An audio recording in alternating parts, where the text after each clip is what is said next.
Her phone lit up on the counter with the kind of glow that makes you look whether you want to or not. I wasn't reaching for it, wasn't snooping. I was rinsing a glass, half distracted by the hum of the refrigerator. But the message stayed bright just long enough for me to read it. He's softer than he knows. Don't worry. 5 words, casual enough to vanish in daylight, brutal enough to hollow out the air in that kitchen. I waited for the rush of explanation, the startled grab, the apology about wrong numbers or work colleagues. But none of that came. She glanced at the phone, then at me. No panic, no slip of guilt. She just slid its screen down across the counter like it was a coaster, then picked up her wine. That was the moment my chest went cold, not from the text itself, but from the way she didn't even blink. I stared at her hand curling around the stem of the glass, then at the silver cufflink resting by the sink. I'd seen it before. A single piece, not mine, not hers, never explained. She'd left it there weeks ago, brushed past my question about it like it was a scrap from a drawer. I let it go then, because you tell yourself little things don't matter when you trust someone. But seeing it in that moment, paired with a message that reduced me to soft, it felt less like clutter and more like a warning. She moved easily around the kitchen, humming under her breath, eyes bright in that way that told me she thought the night was ordinary. She didn't ask if I'd seen the message, and I didn't tell her I had. That silence between us wasn't new, but it felt heavier now, like she'd drafted me into a play I didn't know I was in. I dried my hand slowly, the sound of the towel dragging across the glass louder than it should have been. She filled the air with small talk about a weekend brunch, about a friend's new job, about plans I wasn't sure I was invited to. I answered in clipped words, keeping my voice level, careful not to betray that something had shifted. Inside, though, a new rhythm had started. The kind that doesn't fade, doesn't get buried under routine. A rhythm that says, pay attention. Don't dismiss this one. That cufflink caught the light when I moved past the counter. Sharp, polished, out of place in our house. My hand hovered near it for a second, not to pick it up, just to remind myself it was real. Objects don't mislead. People do. She laughed at something on TV later, sliding against me on the couch, the sound too loud, too rehearsed. I nodded, smiled faintly, and let it pass. Because if the message was what I thought it was, then laughter wasn't connection anymore. It was cover. When she finally fell asleep, I lay still beside her, replaying those 5 words again and again. Softer than he knows. Don't worry. The words weren't for me, but they had landed in me all the same, lodged like a shard of glass under skin. That night, for the first time, I didn't wonder if she changed. I wondered what else I hadn't been allowed to see. And the cufflink, still waiting by the sink, seemed to be asking the same question. I woke before her and found the kitchen as we'd left it, glass on the rack, counter wiped, the silver cufflink still by the sink. She drifted in, robe loose, phone in hand. I might have to go in early, she said into her coffee. 10 minutes later she posted a story from the couch, our living room, captioned, "Recharging at home." Contradictions began arriving in small packages. A working dinner that, per her calendar, never existed. A networking happy hour where the photos showed a quiet restaurant with 2 glasses, not a crowd. When I asked how it went, she smiled. "Productive," she said, tapping the phone face down. I didn't challenge it. I started collecting detail. Whether the cufflink stayed put or migrated rooms like a polished witness. By Wednesday it sat in her jewelry dish. Thursday it surfaced in her tote. "Where'd you get that single?" I asked. "Random drawer," she said too fast. "Probably yours." It wasn't. The financial tremor started small. A transfer out of savings labeled household. 2 days later, another, to a high-yield account we never discussed. When I raised budgets over dinner, she buttered bread with focus. "I'm smooth in cash flow," she said. "I told you last week." She hadn't. "I'll need the breakdown," I said, rinsing plates. She nodded and changed the subject. Her sister called that night, speaker low. Their half-riddles orbited one word, timing. When I stepped into the hall, she pinched the phone between shoulder and ear. "Spa weekend," she said, waving me off. Through the tinny audio I caught a hushed, relieved, "Finally," I adjusted in response. Quiet alerts on accounts. A line in my notes. Cufflink, sink dish tote. The rhythm tightened. She was driving across town for a meeting. Yet the car's trip history showed 7 miles and a stop at a cafe she swore she hated. When I asked about the extra charge, she tilted her head. "Grabbed a gift card for a colleague." Friday the cufflink relocated again, aligned on my office shelf as if I'd staged it. That evening she pinched it with 2 fingers and dropped it into the bowl that holds paper clips. "Clutter," she said, too breezy. You never throw anything out. She complimented my tie without lifting her eyes from the screen. I thanked her for groceries. Later she requested a Venmo for the same bill on the joint card. The savings app showed a new account titled Overflow. Funded just enough to look prudent, not enough to explain. Saturday she slept in, but posted a sunrise from a window that wasn't ours. When I asked how she slept, she stretched theatrically. Like a rock. Then came brunch with coworkers I'd never met. Michelle, the one with twins? She added. She'd never mentioned twins. Cute, I said, watching her pack sunglasses, a charger, and, after a last-second reach, the cufflink slid into the tote's side pocket like a charm. I didn't stop her.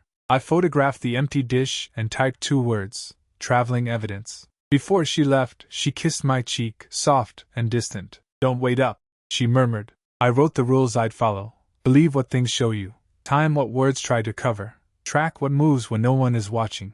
The cufflink had joined the ledger. The money had, too. I wouldn't argue about brunch or chase explanations. I'd let the contradictions stack until truth stopped needing my help, and truth here traveled through devices. Our cloud liked to sync at the worst moment, depending on who you are. The tablet woke itself like it had something small to admit. A soft chime, a banner. New item added to shared library. I tapped the edge before it dimmed. A receipt, a menu, and then a clear frame. Her at a cafe I didn't know, sunlight split across marble. She leaned towards someone cropped just out of view. It could have been nothing. What fixed me wasn't her smile. It was the silver cufflink resting by her saucer, centered like a prop. Not mine, not hers. Polished enough to catch the curve of her fingers. I breathed, counted 5, opened the photo. Metadata, yesterday, 2:17 p.m. Yesterday she'd said she was, heads down, all afternoon. The shared calendar showed nothing. Keys clicked down the hall. You seen my charger? She asked, bright voice in motion. Left kitchen drawer, I said, tilting the screen away, not to hide it, to test us. She brushed a kiss past my cheek and moved on. Praise where eye contact should be. You're the best. When she turned the corner, I took a screenshot, banner and time, a breadcrumb. In my ledger, cafe photo, cufflink visible, time mismatch. I tried on Kinder explanations, vendor lunch, a quick coffee with an old teammate. She liked mentoring. But mentoring rarely requires placing a personal item in the center of the table like a signature. In the background mirror I found a second angle. Her shoulder turned, the beginning of a laugh, the cufflink gleaming like punctuation. I pictured the motion that put it there. Pinch, place, a small ceremony. She called from the kitchen. I may be late, finalizing a deck. Want me to leave the porch light? I asked. Don't bother, she said after a beat. I've got my own. That afternoon another transfer landed. Overflow. Scheduled now. A reasonable idea if we'd planned it. We hadn't. Back home, the cufflink had migrated again.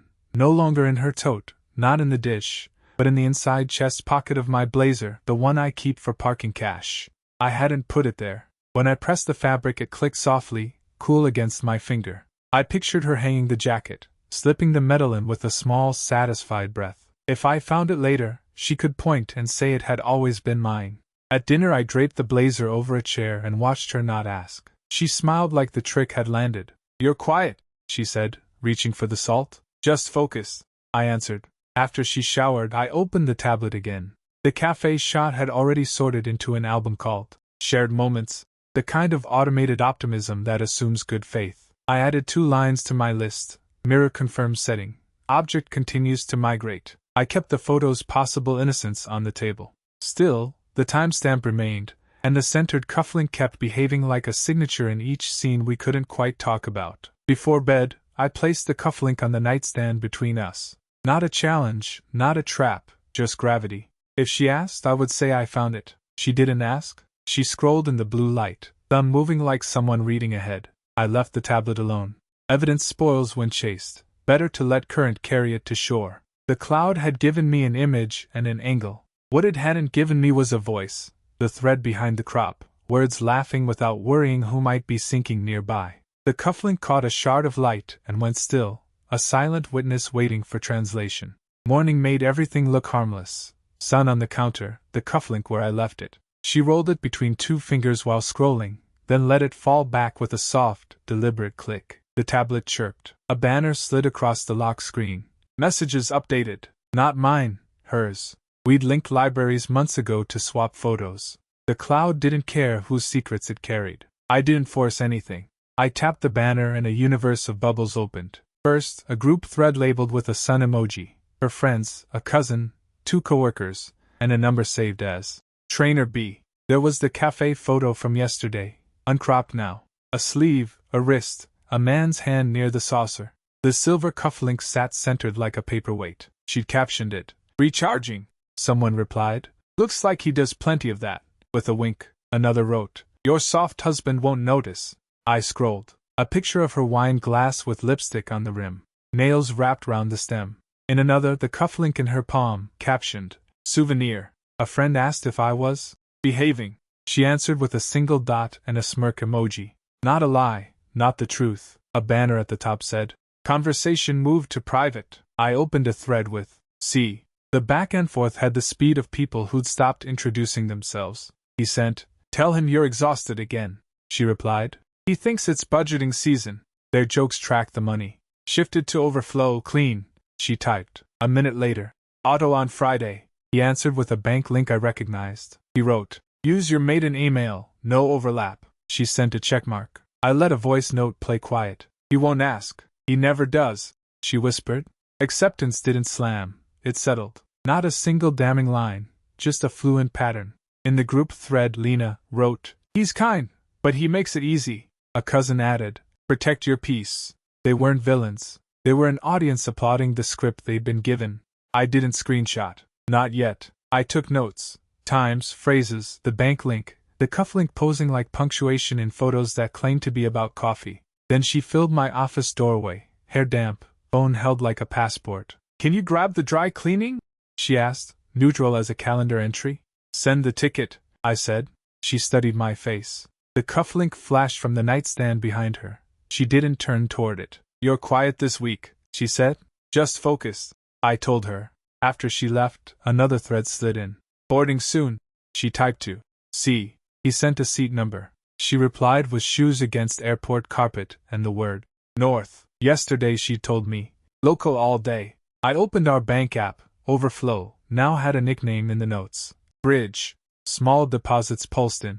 I added two-factor to every portal with my name on it, changed nothing else, and wrote at the top of my ledger, "Believe what the system shows you." By evening she set her phone face down in 3 rooms. Passing the nightstand, she palmed the cufflink and dropped it into her tote with a soft knock against keys. Then, "What should we do this weekend?" I stirred the pot and said, "Let's keep it open." That night the tablets slept in a drawer. The messages kept sinking anyway. And with them, a new certainty. I'd stopped hoping to catch her and started preparing to stop being caught. Her sister called late and asked if I could be patient while things settle. When I asked, "What things?" she took a practiced breath. You know how she gets under pressure. Then, "It's not my place." The silence after did the explaining. By morning, the silver cufflink had migrated to the entry tray beside the keys. I lifted it once, felt the cool weight, and set it down. Friends began choosing their verbs carefully. Darren texted, "Everything good?" "She mentioned you've been intense." I typed, "Focus," and left it there. 10 minutes later he hearted the reply, the nod you send when you don't want the follow-up. At a small birthday dinner, I watched a narrative move without names. Laughter swelled then thinned when I sat. Someone raised a glass to New Beginnings, eyes tipping toward her. When I set my jacket down, the cufflink slid from the pocket where she'd planted it and spun once. A friend tapped it. "Classic," he said. She smiled in a way that never reached her eyes. Her mother texted about compassion. "If she needs more space, don't make it a spectacle." A second ping brought a budget spreadsheet sheet. Found useful last year. Overflow. Began pulsing on a schedule. Fridays, small enough to hide under groceries. I let the transfers stand and watched who else already knew. At brunch, one of her friends leaned in with concern that sounded preloaded. "She told us you've been distant. Are you okay?" I let the coffee fog my glasses and said, "I'm fine." On the way out she squeezed my arm. "Don't make her choose sides." The cloud delivered another package. The group thread I recognized by avatars. "Keep things calm," someone advised her. "If he brings up money, it's because he's anxious." Her mother added, "If he gets loud, come here." I scrolled back months and found the same line on different dates. None of them had seen me get loud. They'd been told to expect it. That evening she moved through the house with helpful hands. "Want me to drop your suit at the cleaners?" she asked, already folding it. When I agreed, she tucked the cufflink into the breast pocket without looking. I started printing things to prevent revision: bank logs, calendar gaps, screenshots with edges intact. Paper resists mood. I slid each page into a slimmed folder and set the cufflink on top as a weight. Late, her sister messaged again.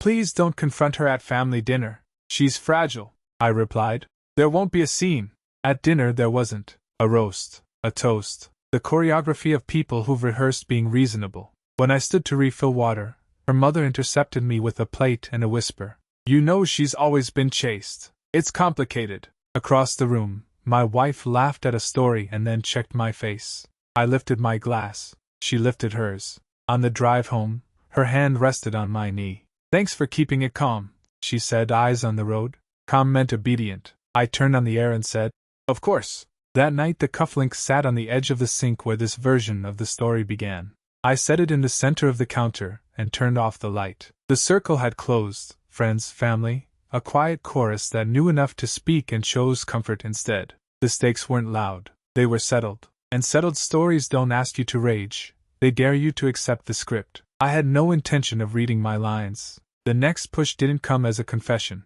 It came as staging. She began narrating me to other people while I stood in the frame.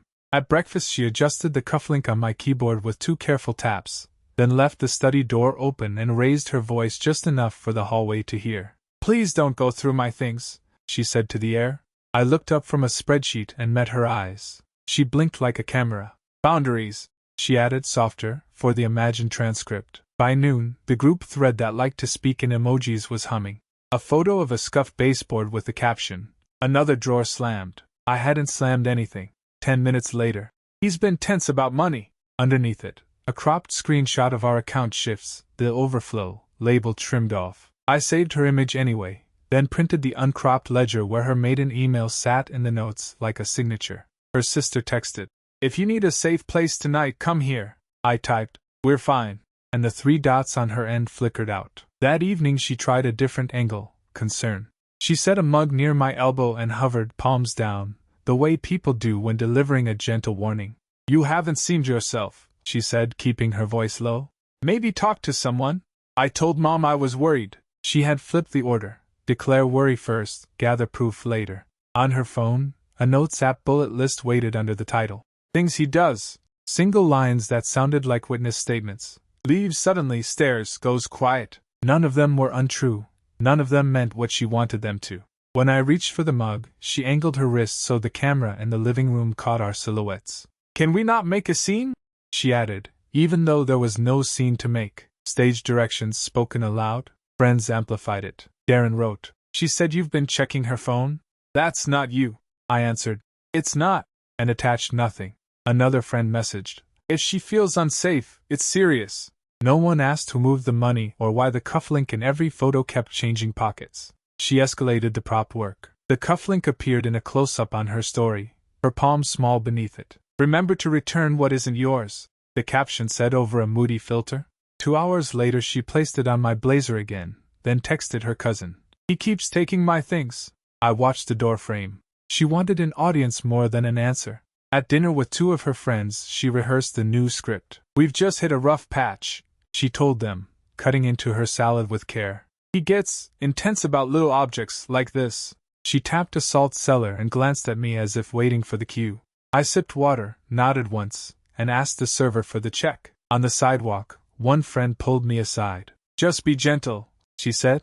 "She's fragile." I said, "I am," and later filed the remark under. Preloaded. The cloud kept pace. Private messages to C turned strategic. "If this gets weird, I'll say he's been snooping," he replied. "Document it." She sent a photo of my open laptop, my banking tab visible, and wrote, "See? I had been reconciling deposits she scheduled. Context does not survive cropping." That night she placed the cufflink in my top desk drawer atop a blank notepad and left the drawer a thumb's length open. When I slid it shut without comment, she exhaled like she'd lost a line. Then came the text blast to her circle. "He's acting secretive again." She didn't attach the part where I'd been building a folder titled Unedited. I didn't argue. I annotated. Screenshots with time, screen edges, battery percentages, Copies of her photos beside originals from the bank, a printout of the thread where overflow became bridge, and her checkmark acknowledged it. Paper is rude to performance. It doesn't clap. Before bed she stood in the doorway with a practiced softness. I need to know you won't ambush me with talks, she said. I set the cufflink on the nightstand between us, center line, mirror bright. No ambushes, I told her. We'll have dinner. Just us. Her eyes sharpened, then smoothed. She thought she'd set the stage. She didn't realize she'd also provided all the props. She turned out the light and lay still, bone under her pillow, a small hard shape against fabric. I lay awake cataloging her new angles, the planted phrases, the prompt whispers, the crop proofs, and felt something cool settle where panic used to live. She could narrate me to her audience all week. I was done submitting lines. The plan required only 2 ingredients she'd already given me, a table and her words. I would bring neither blame nor volume. Only the screen, already unlocked, and the cufflink, polished exactly as she preferred it for the camera. I booked a quiet booth 2 blocks from home. When we sat, I set my phone on the napkin and the silver cufflink beside it. She noticed and smiled like she'd set the stage. Thanks for dinner, she said, arranging her fork. Let's keep it light. I will, I said, sliding the tablet from my bag. No speech, just thumbnails, cafe marble. Her hand, the cufflink centered. I tapped once. The image widened. The timestamp bloomed. Her breath caught. That was weeks ago, she said, reaching. I didn't move the device. She pulled back. I swiped to the sun emoji thread. Same photo, uncropped. Recharging. Her caption. Replies underneath. Jokes about. Soft. I didn't narrate. I opened the private chat with C. She tried a laugh that broke. You're going through my phone? I'm showing you yours, I said. The cloud remembers. On screen. He thinks it's budgeting season. Then the bank link, her checkmark. Use your maiden email. I laid 2 printed pages on the table. Transfers into overflow. Auto moves aligning with her messages. Paper resists charm. You're twisting it, she said, palms up to the invisible jury. I moved money to save fees. You always worry. I showed the screenshot of bridge, the confirmation to her other inbox. It's labeled, I said, pouring water. She reached for empathy like a railing. I've been under pressure. People say things. You've been distant. I needed space. The phrases sounded preloaded. I didn't ask why. I tapped her voice note. He won't ask. He never does. When it ended, I clicked the cufflink once against the saucer. Metal on ceramic. Not loud, final. You're making a scene, she said, though we were the quietest table in the room. I told you there wouldn't be a scene, I said. Just dinner. I slid the device toward her, unlocked. If there's context, add it. She pushed it back with one finger. This is entrapment, she said, seizing a new label. You've been building a case. That's not love. I'm showing you what you built, I said. And I'm done carrying it. Control returned as micro moves, aligning the salt, smoothing her napkin as if edits could fix a transcript. We can work through it, she murmured. Call it a misunderstanding. I placed a sealed envelope on the table. Copies of logs, transfers, chat headers. These are yours, I said. They belong with you. She stared at it. What do you want? She asked, finally honest. To stop being drafted into your story, I said. To stop being your alibi. To be finished. The bill came. I paid. She watched my hands, searching for anger that wasn't there. There was only procedure. As we stood, she tried one last direction. Let's not do anything rash. I slipped the cufflink into the envelope and sealed it. No rush, I said. This is me going slow. Outside, the air felt clean. At the curb, I opened the car door. She looked up, waiting for a line to save the scene. I'm done performing, I said, and started the engine. We drove home in a silence that wasn't tense anymore. It was precise. On the counter, I left the envelope and the tablet side by side, unlocked. The tools were hers now. The script had run out of room. I took nothing upstairs. No suitcase, no declarations. Only the certainty that whatever came next would be consequence, not argument. Morning made the envelope conspicuous. It sat beside the tablet. She came down late, scanned for a version she could sell, and only touched the paper's edge, as if heat could tell her what it held. By noon the circle thinned. The sun emoji thread offered one. Are you okay? Then nothing. Darren texted. She's not answering. I didn't answer either. The bank moved faster. A notice to her maiden inbox, CC'd to mine, flagged, pattern variants, on overflow, and its twin, bridge. Transfers paused. Her card declined at a boutique. The receipt hit our shared email. She wrote, "Why is this happening?" Then, "Seriously?" At home she rearranged props. The silver cufflink, once useful for photos, migrated to the dish, then a junk drawer with rubber bands and a dried-out pen. She tried the rewrite in my doorway. "We can smooth this," she said, steady voice, unsteady hands. "If we present it right." I closed the binder until the edges made a clean block. "There isn't a presentation," I said. "There's paperwork." By afternoon the screenshots finished their orbit. Someone sent a cropped apology she'd typed into the group thread and never posted. 2 friends left it on read. Another, privately. "I'm stepping back." At 4 I met my attorney. Signatures held. Notices went out, separation, freezes, removal of automatic transfers, beneficiary updates. Clean lines where smudges used to be. When the filings landed, my phone buzzed twice. Court portal, bank. That night she tried sympathy by caption, posted a plant with talk of storms and growth. Comments were thin. A cousin's heart. Take time. That vanished a minute later. See, went quiet. I didn't look for him. The cloud delivered a forward. Need to step back for a bit. That was the whole sentence. When the person who built your audience steps off stage, it isn't betrayal. It's gravity. I packed 1 box. Essentials only.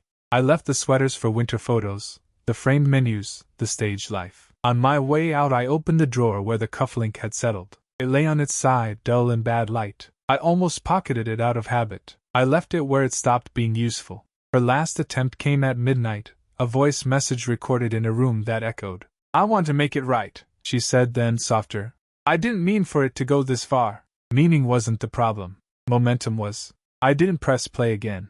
The days after weren't dramatic, they were administrative. Her calendar thinned. Dinners proceeded without her. Group chats spun off without her handle. The bank finished its review and reversed the last overflow move to primary. The app notified both of us. Settings restored. We didn't need restoration. We needed endings. I made none of it public. I changed my forwarding address, returned my key, and left her the quiet I'd collected. She messaged 3 more times, shorter each day, then stopped. Silence was the only thing we still shared cleanly. Weeks later I passed our block. The window plants were on the floor, the sill bare. The room looked bigger without the performance. There's a relief that isn't joy or anger, only the end of being needed as a prop. When it arrives, you don't celebrate. You breathe. I walked on. Behind me, the life she curated kept shrinking to fit the witnesses who remained. Ahead, nothing required defense. Not even my softness. I didn't leave a note this time. She'd run out of pages to read.